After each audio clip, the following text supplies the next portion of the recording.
Hi, and thanks for joining us. Throughout the years, my friends have asked me, Nilda, how do you make sofrito?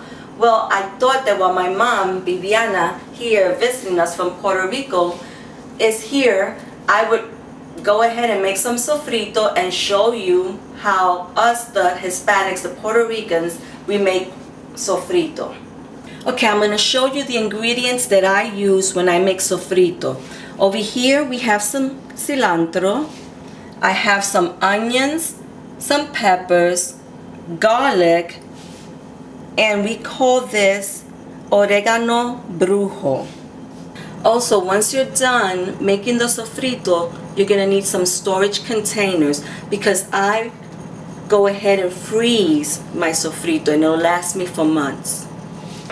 So what I do next is, once I have all my ingredients out, then what we do is we start chopping them up because it makes it easier once you put them in the blender.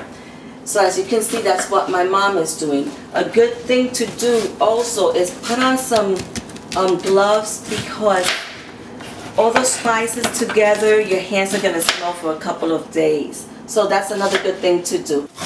Okay, so here I'm cutting up the peppers, and you know, I just cut them to a reasonable size because you don't want to go ahead and burn your blender. Mommy, how long have you been making sofrito? For many years. Muchos años. Desde que eras pequeña? Sí.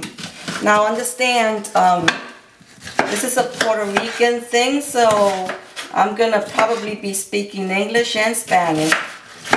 Y cuando era chiquita, ¿lo hacía when you were small? No, era en un pilón. Oh, okay. ¿El pilón? So what my mom is saying, that when she was small, they used to use a pilón. It's this object here. This is the pilón, which we call a mortar and with the pestle, and you would put all the ingredients in there and then just bang them.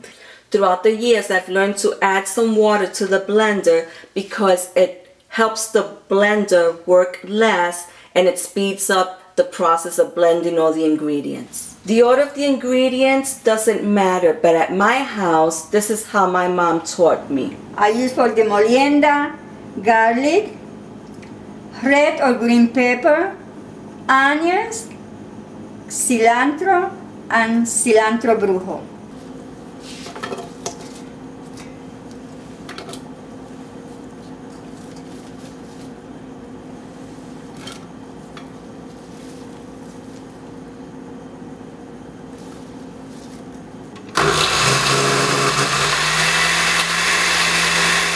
So as you can see, I blended a good amount of all the ingredients in here.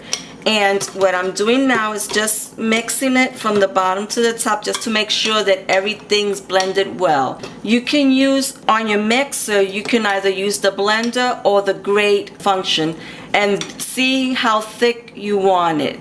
This is the texture that I like. Okay, so this is our first batch. I'm going to go ahead and pour it in the bowl. I always, you can see I leave some of the mixture in the container because, again, like I said before, it helps the blender.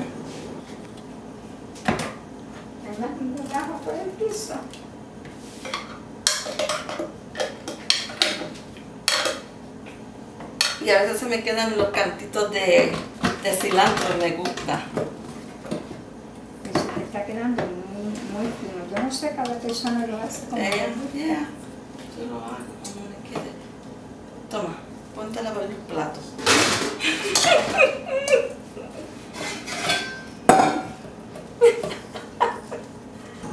So now the batch is done, and you see the amount that we got. Make sure that you stir it real well, and that way you can feel for the consistency that you have. Sometimes you'll still have little pieces of onion, cilantro, or garlic. People will put it back in the blender and blend that, but you know, I like to leave it there. So it's up to you how you like it. Okay, so we finished doing the sofrito. So now the next thing you're gonna do is go ahead and fill up your jars. But make sure that when you fill the jars, you leave at least ½ an inch, because you know you're going to freeze them and they're going to expand. So from the amount of ingredients that you first saw, this is the amount of sofrito that we got. But remember, add your own ingredients and make your own sofrito. And thanks for joining us as my mom and I made sofrito today for you.